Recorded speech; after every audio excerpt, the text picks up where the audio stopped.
Bismillahirrahmanirrahim. Assalamualaikum warahmatullahi wabarakatuh. Saudaraku dimanapun berada, jumpa lagi dengan kami Paguyuban Suryo Kendil Wesi Kebumen. Saya Hindro Nur Cahyono. Saudaraku,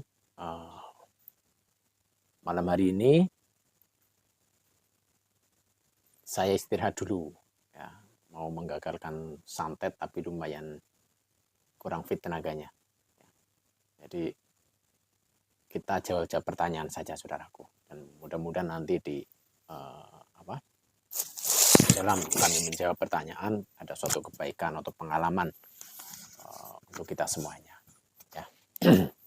Karena memang menggagalkan santet, ya, terapi, mengangkat santet di dalam tubuh itu butuh tenaga, butuh kekuatan. Mediasi pengungkapan itu juga mediatornya si Mas Wanti itu juga capek sekali. Gitu. Nah, kalau mediasi pengungkapan saya nggak terlalu capek, tapi yang capek itu si Mas Wantinya. Ya, kita Bismillah menjawab pertanyaan saudara-saudara kita tentang hal goib atau khususnya tentang dunia santet, insya Allah. Ya, silakan bacakan Mas Jabi. Ada pertanyaan. Ada beberapa pertanyaan yang masuk, Mas Hendro. Agak keras sedikit. Ya. Pertanyaan yang pertama, santet yang paling tinggi ilmunya daerah Jatim atau daerah mana, Pak Ustadz?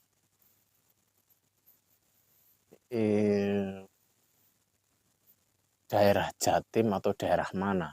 Ini pertanyaan lewat di YouTube. Di YouTube. Oh ya. Ya. Ini saudaraku. Jadi itu tidak bisa sih, tidak bisa kita tentukan. Misalkan dari Jawa Timur atau dari Kalimantan, itu tidak bisa. Yang jelas masing-masing daerah itu mempunyai kemampuan.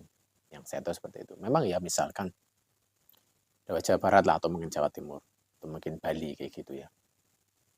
Di situ banyak atau mungkin ada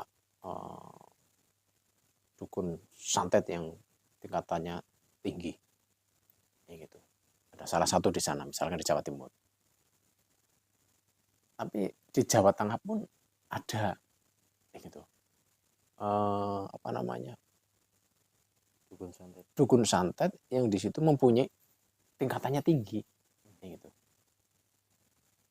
Jadi kalau menurut saya nggak Kalimantan, nggak Banten, gitu, sama sih, sama lah. Ya, masing-masing ada yang maksudnya sama, masing-masing ada yang tinggi kayak gitu. Masing-masing ada yang tinggi kekuatannya. Jadi tidak bisa kita pastikan, oh Jawa Timur yang terlalu banyak santetnya, yang santetnya kuat itu enggak, atau Banyuwangi enggak, atau mana itu enggak. Menurut saya itu sama. Yang perlu kita waspadai bagaimana kita tidak bisa kena santet. Itu. Jadi kalau kita berpikir, wah mungkin maaf dari Jawa Timur lah, banyak santet di sana, jangan ke sana. Enggak seperti itu. Sama. Jawa Timur, Jawa Tengah pun ada. Kalimantan atau Bali ada. Itu kita tidak usah berpikir takut. Karena apa? Dengan kita takut jangan ke Jawa Tengah lah karena di sana banyak santet. Itu kita sudah kalah. Karena berarti gini, kalau kita mau ke Jawa Tengah sudah dibayangi dengan perasaan kita, pikiran kita bahwa di Jawa Tengah itu santetnya kuat, banyak santet, nanti kita ke situ hatinya kita sudah down, ya sudah kalah. Itu nanti mudah setan yang tidak punya kepentingan pada diri kita karena lihat gelombang kita rendah dan mudah diserang, bisa jadi diserang. Itu maksudnya seperti itu. Makanya tidak usah berpikir kemanapun kita tempat, kemanapun kita mau melangkah, tidak usah berpikir, di sana orangnya mudah nyantet, sakti santetnya atau apa. Tidak usah, jauhkan pikiran itu. Yang kita pikirkan atau kita besarkan di pikiran di hati kita, ketika kita ke salah satu tempat, itu miliknya Allah. Dan saya bersama Allah. Seperti itu. Jadi kita tidak usah jelas takut, nggak usah ragu-ragu. Walaupun misalkan gini, kita di suatu tempat di hutan gitu ya, di hutan. Kadang kan orang di hutan itu kan mungkin alas purwa, alas apalah. Ya Allah, besar-besar banget pohonnya, jarang diambah oleh manusia. Pikiran kita akan berpikir, banyak setannya, banyak iblisnya, banyak silumannya. Akan seperti itu. Tapi coba kita jangan seperti itu. Kita berpikir, kita berprasangka, gini, subhanallah, masya Allah, ini hutan benar-benar indah. Di sini banyak dan di sini dijaga oleh makhluk-makhluk Allah, oleh para pasukan Allah, oleh para malaikatnya Allah. Itu seperti itu. Jangan kita mengecilkan mental, mengecilkan pikiran kita dengan takut. Nah, ketika sudah takut dengan sesuatu yang kita pandang, ya itu akan bahaya bagi kita, saudaraku. Tapi kita berprasangka hutan ini milik Allah, alas ini milik Allah dan dijaga oleh pasukan-pasukan Allah. Sehingga yang tampak, yang kita rasakan adalah itu, para masukan Allah. Tapi kalau kita sebaliknya, wah banyak setannya, maaf Gandharwa dan yang lainnya, yang tampak itu, kayak gitu loh. Jadi malaikatnya pada pergi, setannya tambah gagah di situ. Tapi kalau kita berprasangka positif, kebesaran milik Allah, setannya pergi, memang di situ nyata-nyata miliknya Allah dan dijaga oleh makhluk-makhluknya Allah.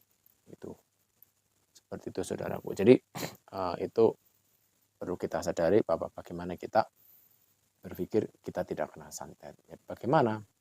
Ya, kita sadari pakai logika saja. Yang melindungi Allah, yang punya keselamatan Allah. Ya bagaimana kita dimanapun tempat kita selalu dekat, selalu sujud kepada Allah sehingga aman insya Allah dunia akhirat. Seperti itu, saudaraku semuanya. Ya, terus lanjut apa lagi, Mas Cepi? Ya, ini pertanyaan kedua yang masuk lewat YouTube juga, komentar di YouTube. Assalamualaikum.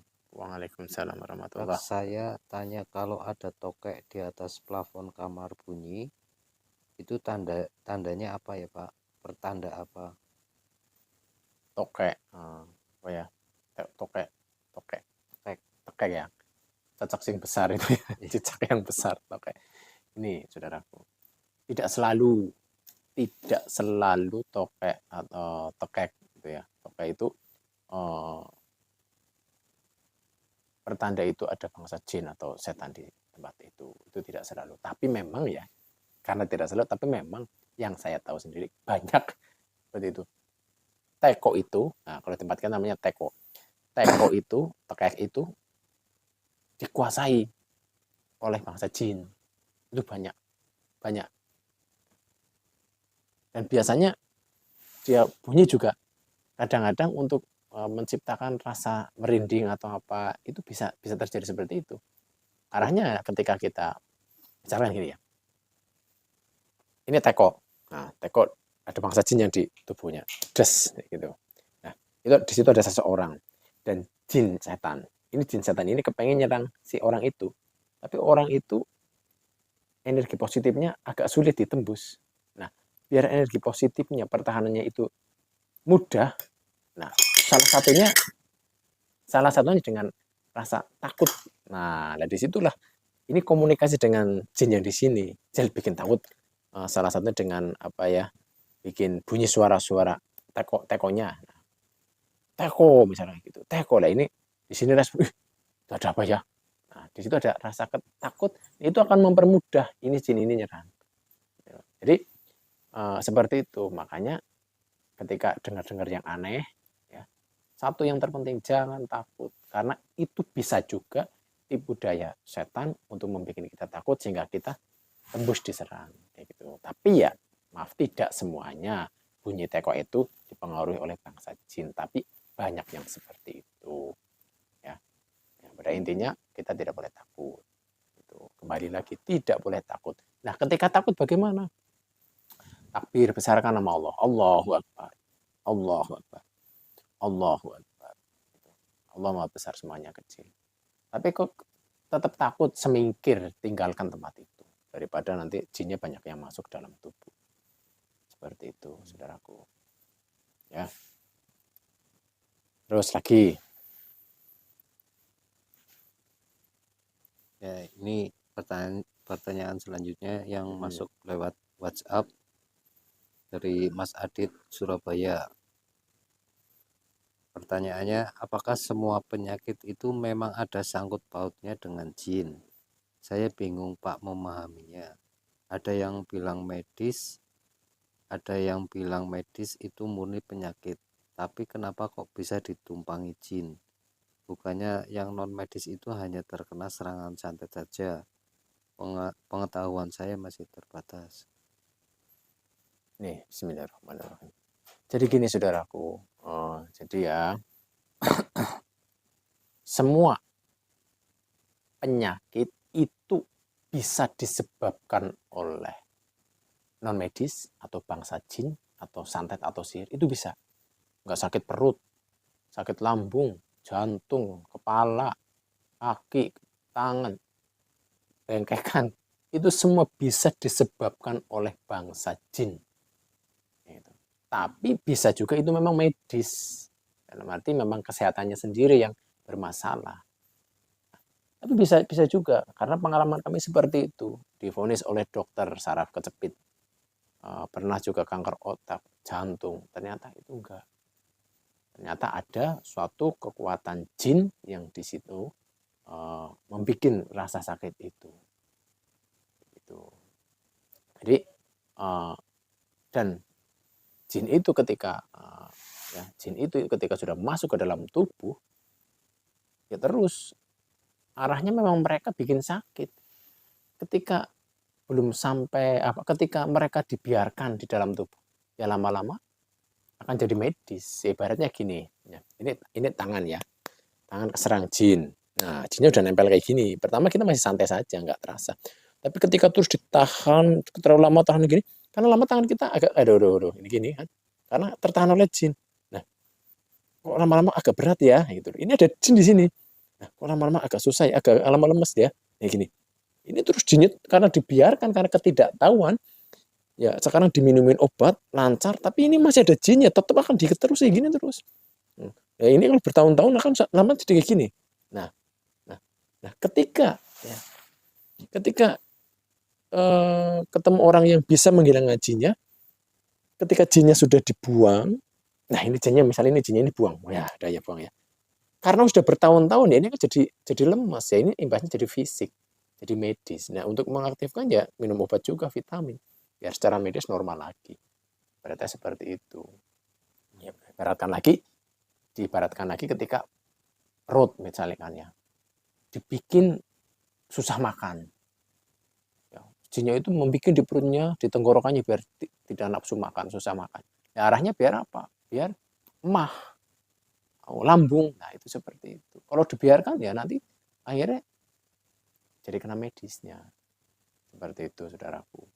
Nah tadi apa? Bukannya penyakit non medis ya? Ya, jadi intinya penyakit awalnya medis kok bisa ditumpangi. Oh ya, ya ini medis pun bisa ditumpangi dengan non medis. Ini banyak yang orang tidak tahu, maaf ya. Dan ini nyata atas izin Allah. Orang sakit, ya, sakit masuk rumah sakit.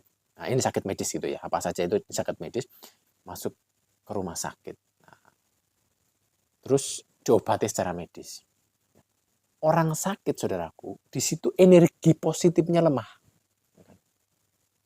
Energi positifnya lemah dan itu mudah diserang oleh bangsa jin. Ya. Misalkan orang yang ini sehat, belum sakit ya, ini ada santet menyerang. Karena energinya itu bagus, ya, dia nggak mampu. Nah ketika dia sakit, ya, ketika si orangnya ini sakit, terus apa? Dia lemah kenapa? Ya secara fisik jelas, secara energinya dia lagi sakit ngedrop. Makanya vitaminnya kurang. Dan secara makanya biasanya secara ibadahnya jadi menurun. Nah ini, secara ibadahnya jadi menurun sehingga ini ada kesempatan santetnya ini bisa kesempatan untuk lebih masuk kena. Nah, jadi bisa medis non medis kayak gitu. Bisa jadi tumpangan seperti itu. Makanya kalau bisa, kalau pas lagi sakit, ibadahnya dikuatkan, jangan mengendor. Ya sholat nggak bisa berdiri duduk, nggak bisa duduk tiduran. Pokoknya sholat kayak gitu loh. Perbanyak zikir daripada cuma tiduran aja. Pegang tasbih untuk berzikir. Jadikan kesempatan di situ lebih taat pada Allah, lebih rajin zikirnya seperti itu. Dan karena banyak yang saya jumpai dimasuk rumah sakit, ya, ini nggak bukan terlepas dari santet ya, di ruangan di kamar atau di tempat rumah sakitnya itu, kamar rumah sakitnya itu ada penghuni jin setannya.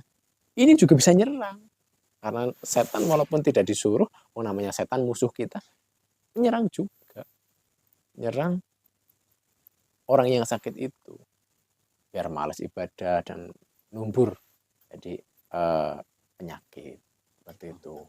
Ya. Apa lagi tadi itu? Sudah Ya. Sudah, insya Allah. Yang dari Mas Adit sudah Kejawab ya, insya Allah ya. Insya Allah seperti itu. Jadi, dan tadi itu kata-kata terakhir, bukannya sakit non medis itu serangan dari santet itu tidak semuanya, saudaraku. Jadi serangan penyakit non medis itu tidak semua dari santet. Jangan harus apa-apa santet enggak, apa-apa santet itu enggak. Bisa juga itu jin yang ada di dalam rumah yang tidak berkenan rumah itu ditinggali oleh kita sehingga nyerang, itu bisa seperti itu. Bisa juga karena perilaku kita, maksudnya jauh dari Allah, mabok-mabokan dan tidak baik, itu setan, jin itu bisa menyerang kita. Bisa juga perilaku kita, misalkan maaf, pipis, nendang, bicara yang tidak sopan, tidak pada tempatnya pipisnya, itu bisa menjadi serangan. Bisa juga di jalan, ya banyak sekali. Tidak, penyakit non medis yang jelas tidak harus itu dari santet atau sihir. Tapi memang banyak juga yang memang sihir atau santet, tapi tidak semuanya, Mas. Ya, saudaraku semuanya. Ya, itu saja ya.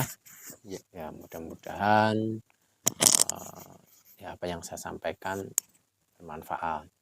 Tapi apapun bentuknya mereka setan, yang jelas insya Allah kita akan ya lebih kuat. Kita lebih kuat daripada mereka. Kalau kita dekat pada Allah.